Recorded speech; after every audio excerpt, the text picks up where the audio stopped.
amazing. I would highly recommend it. Yes.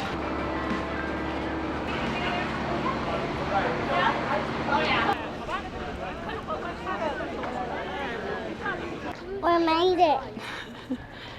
Yeah, we did make it. Who is that, Hensley? What's up there? Monkey. A monkey. monkey's Not that, George.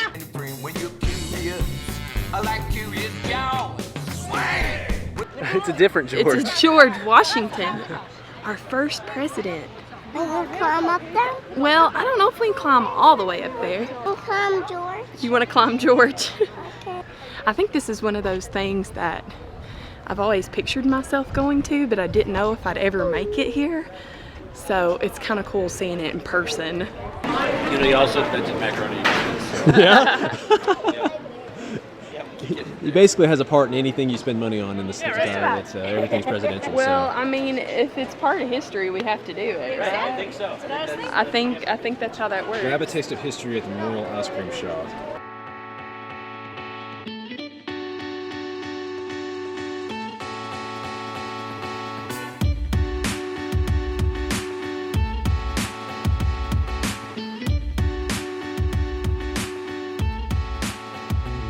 Look at that, Hensley.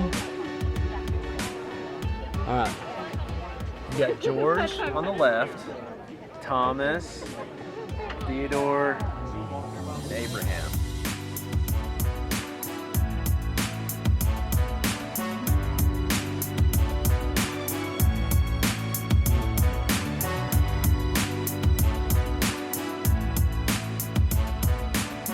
So this is the presidential trail. It's a loop. It's about 0.6 miles long, so, and it's paved. So very nice trail, and you just get kind of a different angle of what you're seeing with the presidents. I take the trail. I try.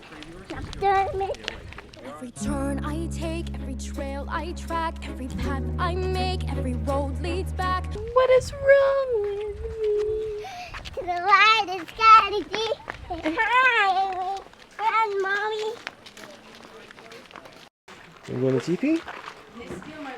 You want mommy to go first? I love doing that.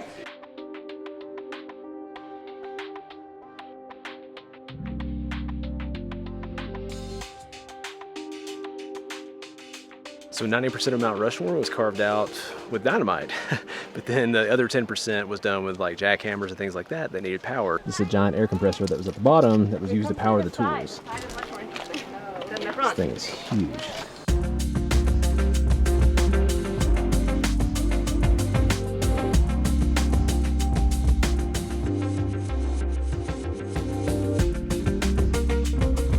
They made plaster masks of all the presidents and then hung them up by the president as they're chiseling it out so people had something to go by. This is the Lincoln mask here. So the original plan was to continue chiseling down to even like hands and their coats and all that, but they just didn't get there. You can see that's as far as they got. That. Still very impressive though. So they had the technology when this was built to use a projector onto typically a wall or a rock surface and then carve it out based on that. But because the rocks they're working with were not flat, they couldn't do that. And so they went with, it was like an age-old pointer type system from the 6th and 7th century BC that they used. And it actually dropped down ropes or strings or markers or whatever pointers that would tell people where they needed to chisel, what they needed to do. So it's pretty cool they figured out a way to carve this out in 1927. It took them 14 years and not one single person died while they worked on it for 14 years. The idea of Mount Rushmore was created for tourism in the area, and I think they accomplished that. And the sculptor wanted to take on this project because he had told his wife he wanted to create a work of art that would last an eternity.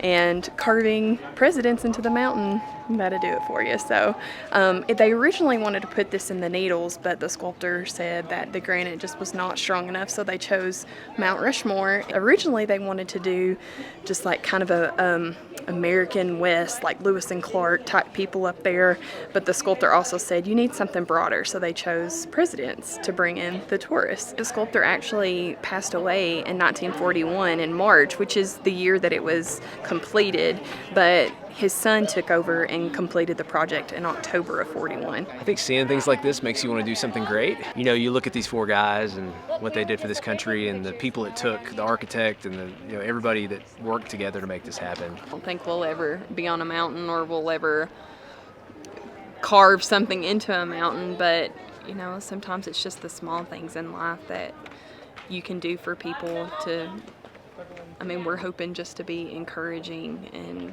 uplifting, and maybe that's our purpose on this journey. I don't know. Yeah. But I think you just be bold, you take chances, and you do things for other people, and I think good things will happen if you do that.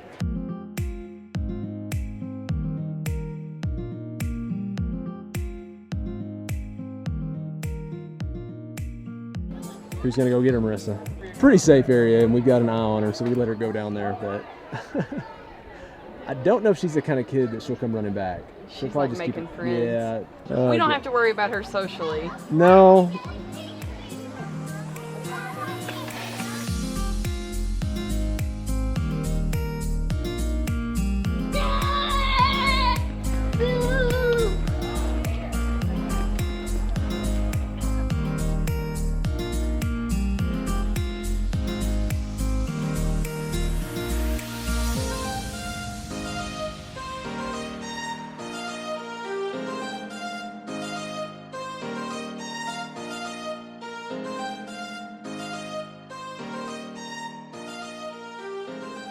This has actually been a good campsite for reflection.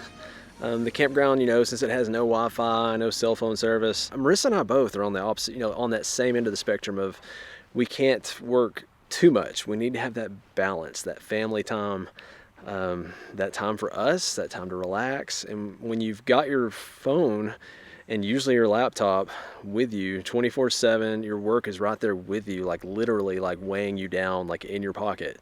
It's tough. It's tough not to check the email. It's tough not to check comments. It's tough not to, work on things, especially when it comes to videos and social media and, always thinking about what could I take a picture of and what could I do video. People have asked us, does it take away from the experience filming all the time? And I'm not going to say that it drastically takes away from it, but yeah, I mean, we're always thinking, what can we film? What can we show? What can we say?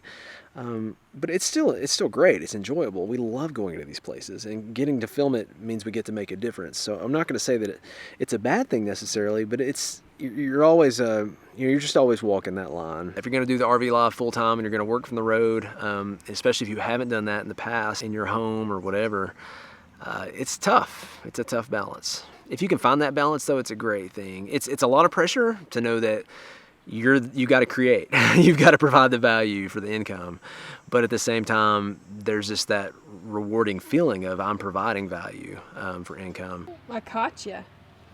Just out here relaxing. It's the best, isn't it? The best. It's the best. I want to see you relaxing. Daddy's gonna do it like this. There you go. Now we're relaxing. Yeah. Yeah. You guys are 2 peas in a hammock.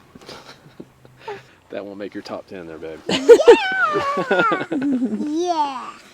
Hensley, here comes the goods. Yeah. There's marshmallows. So we cheat. We use these because they already have chocolate on them. We put the marshmallow in the middle. So, one less thing to keep up with. Of course, Hensley only wants the marshmallows anyways. Want marshmallows? Life just slows down, doesn't it? This is pretty nice. It is. We've been too busy to even put a hammock up. This is the first time we've ever put a hammock up. I don't know what that says, but It's probably because we don't have any phone service here, Here, so Mommy. Here, Mommy. we're not busy working. Here, Daddy. It's funny oh, how thank you, Hensley. it's funny how that makes you slow down.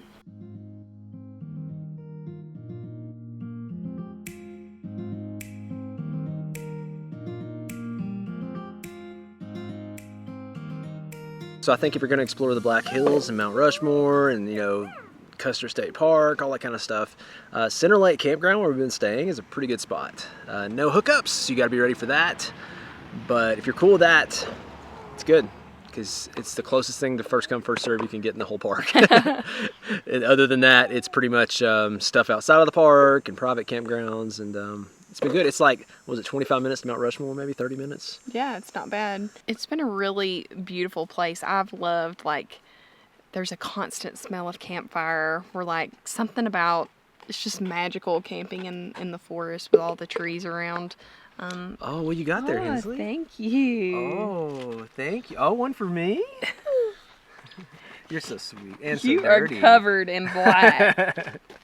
Well, we're going to call it a night. I know it doesn't look like night, but it gets dark at like crazy o'clock. Crazy o'clock. Way after we go to bed o'clock. All right. Well, we're going to call it a night. We'll catch you guys later.